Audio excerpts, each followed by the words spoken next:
Good morning, Your Honor, Mr. Chair. Ako po si Bryce Erickson Hernandez, dating Assistant District Engineer ng Bulacan 1st District Engineering Office. Ako po ay na-contempt kahapon sa Senate Blue Ribbon Committee.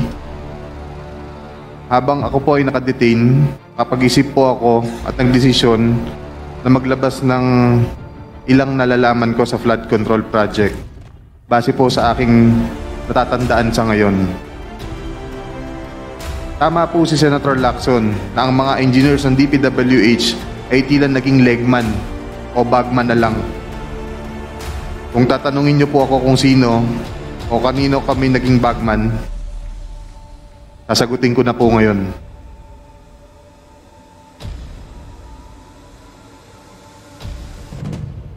Sabi ni Senator Marcoleta kahapon, ligtas ka na. Hindi po ito totoo. Si Senator Jinggoy Ejercito Estrada, Senator Joel Villanueva, Yusek Robert Bernardo, at D. Alcantara. Si Senator Jinggoy po ay nagbaba ng 355 million ngayong 2025 sa mga ilang projects sa Bulacan. Good morning, Your Honor, Mr. Chair. Ako po si Bryce Erickson Hernandez, dating Assistant District Engineer ng Bulacan 1st District Engineering Office. Ako po ay na-contempt kahapon sa Senate Blue Ribbon Committee. Habang ako po ay nakadetain, kapag-isip po ako at nagdesisyon na maglabas ng ilang nalalaman ko sa flood control project base po sa aking natatandaan sa ngayon.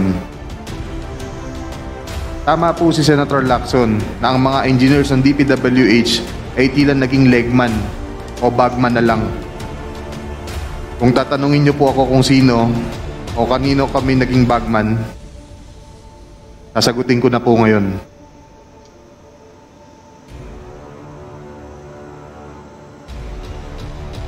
Sabi ni Senator Marcoleta kahapon, ligtas ka na. Hindi po ito totoo. Si Senator Jinggoy Ejercito Estrada, Senator Joel Villanueva, Yusek Robert Bernardo, at D. Alcantara. Si Senator Jinggoy po ay nagbaba ng 355 million ngayong 2025 sa mga ilang projects sa Bulacan.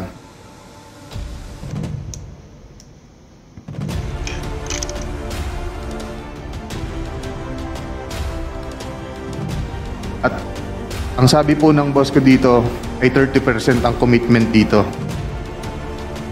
Ang mga projects po na to ay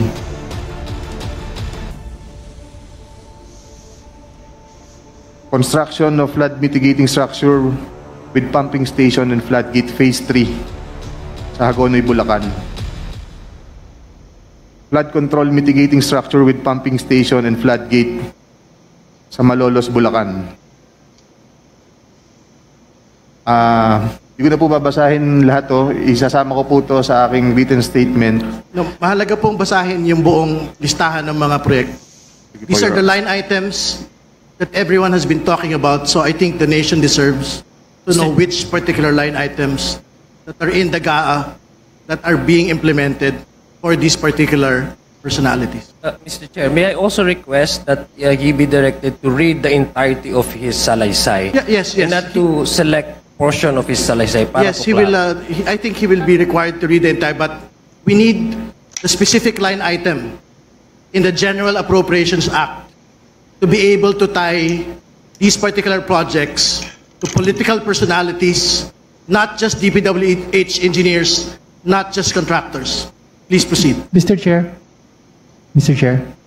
may I also ask that the amounts also be read? Yes, I think it's important that the public will also know the yes, amounts. if it is available, Engineer Hernandez, please mention the amount as well. Mr. Saglit na interjection lang. After the statement of Sir Bryce, may we have the copy of his statement para po makapagtanong din yung mga members based on his ongoing statement. Chair. Salamat. If that is practicable, Deputy Speaker, we will ask him to do it, but it is a handwritten statement, so I think we have to listen to his entire salaysay first. Please proceed with the line items, please. Let me repeat it, Your Honor. First, construction of flood mitigating structure with pumping station and floodgate, Phase 3, Barangay Mercado, Hagonoy, Bulacan, with an allocation of 60 million pesos. Number 2, construction of flood mitigating structure with pumping station and floodgate at Mambog Creek, Phase 3, Malolo City, Bulacan, with an amount of 45 million pesos. Construction of flood mitigating structure with pumping station and floodgate, Phase 3, Barangay Iba, Hagonoy, Bulacan, amounting to 60 million pesos. Construction of flood mitigating structure with pumping station at Calero Creek, Phase 3, Malolo City, Bulacan, with an amount of 50 million pesos. Construction of flood control structure including pumping station and floodgate, Phase 3, Barangay Mayto, Kalumpit, Bulacan, with an amount of 60 million pesos. Construction of flood mitigation structure with pumping station and floodgate at Barangay Santo Rosario Creek, Phase 3, Malolo City, Bulacan, with an amount of 40 million pesos. And last, construction of flood mitigation structure including pumping station and floodgate, Phase 3, Barangay Carillo, Hagonoy, Bulacan, with an amount of 40 million pesos. And all of that with a total of 355 million pesos, Your Honor. This is supposedly the allocation of which political personality? Senator Jinggoy Ejercito Estrada po, Your Honor. Thank you for the clarification. You can proceed with reading the handwritten statement. Chair, may I continue? Let him finish the handwritten statement. Tapos lang po yung handwritten statement ng pagbasa. Nagbaba po si Senator Jinggoy at ang kanyang SOP dito ay 30%. As per our District Engineer Henry Alcantara. I-deliver ito nung lumabas ang mga item na to sa GAA. Mga driver namin sa DPWH Bulacan First ang nag-deliver sa kausap nila. Si Christian Santiago at saka si Andre Balatbat. Galing din ito sa utos ni D. Alcantara. Noong 2023 naman, ay naglabas ng 600 million si Senator Joel Villanueva at ang SOP nito ay 30% din. If I'm not mistaken, sorry. Pwede kong sabihin ko po kung anong mga projects to, mga line item din. Please proceed with disclosing the line items so the nation may able to tie the line item to the political personality involved. First, rehabilitation of flood control structure along Balagtas River, Barangay Panginay, Tuwawa, Phase 3, Balagtas, Bulacan, with an amount of 75 million pesos. Construction of Bukawe River Flood Mitigation Structure, Station 12, plus 589 to Station 12, plus 739, at Barangay Bambang, Bukawe, Bulacan, with an amount of 75 million pesos. Construction of Bukawe River Flood Mitigation Structure at Station 4 plus 204 to Station 4 plus 354 at Barangay Turo, Bukawe, Bulacan, with an amount of 75 million pesos.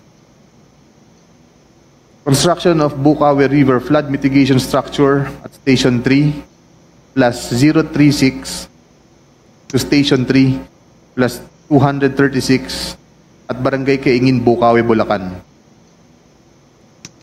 Construction of this also has an amount of 75 million pesos. Number 5, Construction of Bukawi River Flood Mitigation Structure at Station 5 plus 466 to Station 5 plus 667 at Barangay Bunlo, Bukawi, Bulacan, with also an amount of 75 million pesos. Construction of Balagtas River Flood Mitigation Structure at Station 3 plus 533 to Station 3 plus 683 at Barangay Santol, Balagtas, Bulacan, with an amount of 75 million pesos also. Construction of Balagtas River Flood Mitigation Structure at Station 7 plus 654 to Station 7 plus 804 at Barangay Dalig, Balagtas, Bulacan, also with an amount of 75 million pesos. And last is the construction of Balagtas River Flood Mitigation Structure at Station 14 plus 124 to Station 14 to 200 plus 274 at Barangay San Juan, Balagtas, Bulacan, also with an amount of 75 million pesos, and all in all with a total of 600 million pesos. Can you state again for the record the total amount and that this is the projects for which particular political personality? 600 million pesos last 2023 from Senator Joel Villanueva. Thank you. Please proceed with your handwritten statement. At ang SOP nito ay 30% din. Binigay din ito nung lumabas sa GAA at i-deliver sa bahay niya sa Bukawi ni D. Alcantara at dating hepe ng aming construction si Engineer JP Mendoza. Si D. Alcantara namin ang masasabing chief implementor. Siya po ang kumakausap sa lahat ng politiko na involved dito. At least 3% po siya sa lahat ng projects na dumadaan sa opisina namin. At pinapasabi pa nga sa amin sa mga kontraktor na kung gusto nyong magkaroon ng maraming projects sa susunod, ay magbigay kayo ng additional na 2% sa kanya. Parang finder's fee daw. Si D.E. Henry Alcantara po ang usually nagde-deliver sa mga politiko at kay Yusek Robert Bernardo po. Pasensya na po, ito pa lang po ang aking mga masasabi sa ngayon. Mabigyan lang po ako ng sapat na oras pagkakataon na makausap ang aking mga abogado. Handa na po akong maglabas ng lahat ng nalalaman ko pa. Maraming salamat po.